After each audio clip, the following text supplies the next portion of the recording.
Hey guys, it's Will from Potato Strong. It's been a year since I've been on this plant-based diet, so it's my 1-year Plantiversary. I thought I would go through my results again and give you an update. I've been plotting a graph since I started this, June 30th, 2013, so you can just see the end of 2013. This is July. And I use a spreadsheet, like Google spreadsheets online, and just every once in a while, once a week or whatever, I'll weigh myself. I've got other measurements. Obviously, there's visual cues that take time, but you start to notice clothes fitting looser and you see the weight coming off, but sometimes it's not easy to see the results like on a weekly basis in a visual sense. So I use other methods, the scale. It's not perfect, but there's going to be a general loss in weight. And also body fat measurements that I'll show you. Nothing's perfect, but you use all these things combined. As far as the accuracy goes, I look at it two different ways. The absolute value, what is the exact value? And you could use a really high quality scale or body fat method. But there's also what I talk about is like relative measurement. So if the measurement is not absolutely correct, you'll still see a relative change over time. So that's what I'm looking for. As far as body fat goes, I also look at some of the charts, like when graph images of guys at different body fat levels, and you get a sense that you're in the right ballpark.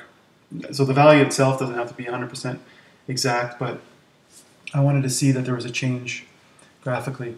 It also helps to see that there are ups and downs. So if you think you've been out of weight for a certain period of time, and then you look at this graph, you can see that yes, there's been ups and downs, and so it kind of helps you mentally. Like if you're at a plateau, you might have seen a previous point when you were plateauing, and you can get discouraged. So a lot of people don't even think you should look at scales, and that, but everybody likes to see the weight go down, so I'm just trying to be practical here. The way I look at this chart is pretty much two slopes from here straight down, so you cut through the ups and downs. And then it goes up, and then there's another general decline from here to here. That's just how I see it. Some people on certain plant-based diets have gained weight for like even a year, and they might have issues other than just diet, but I definitely don't want that to happen. I didn't want that to happen.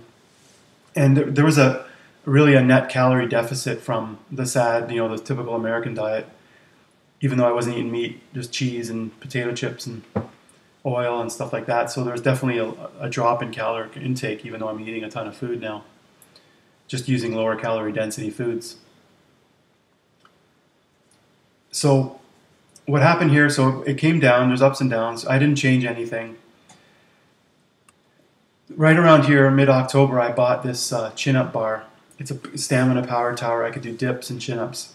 I started doing nothing crazy. I'm pretty sedentary. If I do anything, it's like an hour. The rest of the time, I'm on the computer, practicing guitar, watching TV. I like to, in the winter, I don't do much outside, but normally I try to take a walk. I don't do it every day. And every 2-3 days I'll do some chin-ups, and at first I couldn't do any, and they're very short workouts. They're probably, well, what I do a lot of times is I'll set here and a set there. I don't even do it all in one segment. So I'll just, whenever I think about it, I'll do a couple sets, or if I'm outside. So nothing, most of my results are based on the diet. I'm convinced of that. I've had times when I've worked out in gyms before and walked every day at lunch hour, and I was still quite, a lot overweight. So that's the other thing, is when you plot what you could even write down what you're eating just on a daily basis, and you'll start to see maybe some correlations. But we're eating, a few pounds at least a day of food and water. So you got to think about that when it's going in your body. It's just even just the weight of the food itself, is multiple pounds. So don't get too excited about a pound or two or whatever up and down. Um, so this is where I see the big jump is when I started to do some weights. And what I think is happening is not like you just gain all this muscle, but your body starts to hold on to some of the water, I think. So your muscles are filling with water and it's repairing, and so. But I don't see these things as anything specific. I've never changed anything. I didn't go off the diet or anything. It's just continuous. There's some points when, like if you look at here, this would be January, February, March.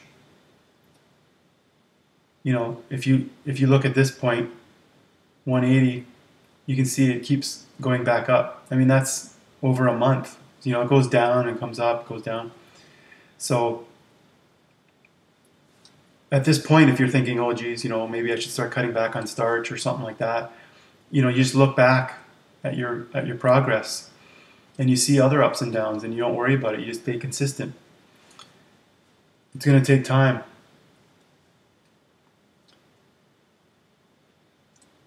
Right around here, I actually quit caffeine, like coffee, and coffee is a diuretic, so you could theorize that your body starts to retain more water. You're not expelling that water as much, but it's hard to say. This so if you look at it right around here, so that was like middle of May to beyond June. I don't measure like right around here. You can see there's a point here and a point there, but you're looking at well over a month. 174 back up to like 178, something like that. So a lot of people can get discouraged with plateaus or gains even. But I knew that I'm just doing this. I'm sticking to it. I didn't change anything. I need the starches to be satiated. I didn't want to start trying to cut back on the starches. I occasionally eat flour, like pizza, a little bit of bread here and there, Ezekiel. The odd dessert, like homemade, like banana ice cream. Well, that's not really bad, but things that require, there's certain things that might not be like in a maximum weight loss plan that you could potentially avoid or limit, like flours and some of the desserts that might use sugar, like maple syrup or even tofu and certain things like that people might avoid. But I didn't want to do that. I still want to enjoy the food, and most of my food is oatmeal, potatoes, rice, and beans. But I still, pasta. Like I still like pasta. It's fairly like when it absorbs the water in cooking. It's a little higher density than some of the foods, but I enjoy it, and it seems to be still working fine for me. So just wanted to point out that even just in the last week, after being at 174, even beyond this point right here, because I didn't measure, up until, like I say, probably the last few days, so July, it was still 174. So we're looking at well over a month, and even up higher. So 171 right now. I've been a little bit stressed out. My dog started having seizures, and we thought it was game over. He's pacing in circles, and we thought he might have a tumor. We had a CT scan, and right now he's at the hospital, but they think it might be water on the brain, or they say it's water on the brain, and we may be able to treat it with some medications. They don't really want to do surgery right now on him, like a shunt or something to drain the water, but so there's definitely some nervousness and stressful aspects right now, so I'm not sure what's happening. Along with the scale weight is body fat. I only started tracking this in October, and it was up Probably, yeah, this is over 19%. So prior to, like when I started, it was probably well over 20% in July. So this is only starting from October.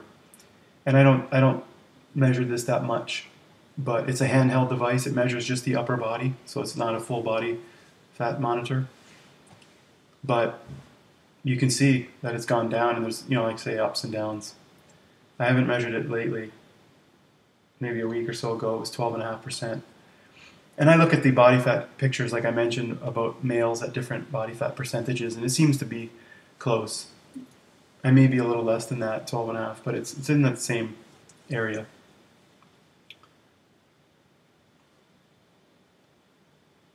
So, there's also clothes. Like I've been buying smaller clothes, shirts, and new pants from 38 waist to 32. Rings, I got my wedding ring resized. I mean, there's many visuals. I look back at some videos I've done, even on this Potato Strong channel, old pictures on Facebook and that, and I can definitely see the changes. But it's nice to see the numbers, on a weekly or monthly basis declining. Now I'm also doing some bodyweight exercises, so I want to see some muscle gains too. So the visuals and the body fat will become a little more important than the number on the scale for sure. But I never thought I'd ever be 171 or 172 right now, and it could even go into the 160s. I mean, that's just total. When I was starting to do this, I thought maybe something in the 180s would be fine. But you still want to reduce the fat. I think people have a lot more fat than they realize, and I definitely did. And I didn't think I was really that overweight. Like for a 6-foot guy, tall guy, to be 200, 205 pounds, it's not the craziest amount of weight. So you may lose more weight than me quicker. But some of the things that I've done is, I've done this 100%. I got rid of all the oil, all the margarines and cheeses and junk food. So I gave my body a chance to adjust the taste buds. I came up with a lot of really tasty recipes, mashed potatoes and baked fries and pizza and pasta and tacos. So it's really tasty food that I enjoy. I've avoided restaurants. I just find it's really hard to trust what they're making. And if you're just going to order a baked potato and a dry salad from Wendy's, I mean, you can just eat at home. It's not. A lot of times people went out because they had good food and they get service, waited on, and it was a treat. But if you're just going to order something pretty basic, so there might be some social events where you have to go, but just some things that I've done. Minimizing restaurants, minimizing, not eating any junk food, and sticking to a fairly small number of meals that I like. I mean, I've got enough variety. There's quite a few recipes, but so yeah. I mean, if you want to try these recipes, and potatostrong.com, there's facebook.com/potatostrong, and Instagram, my username's potatostrong. Just check out that stuff. And I really think that this is a great way to transition from standard American diet, and it even helps people raw till 4, or if they're switching off of the raw diets. I've got lots of great cooked meals that can help. So there you go. I can't believe it's been a year already. It's really been, the time has flown by so fast.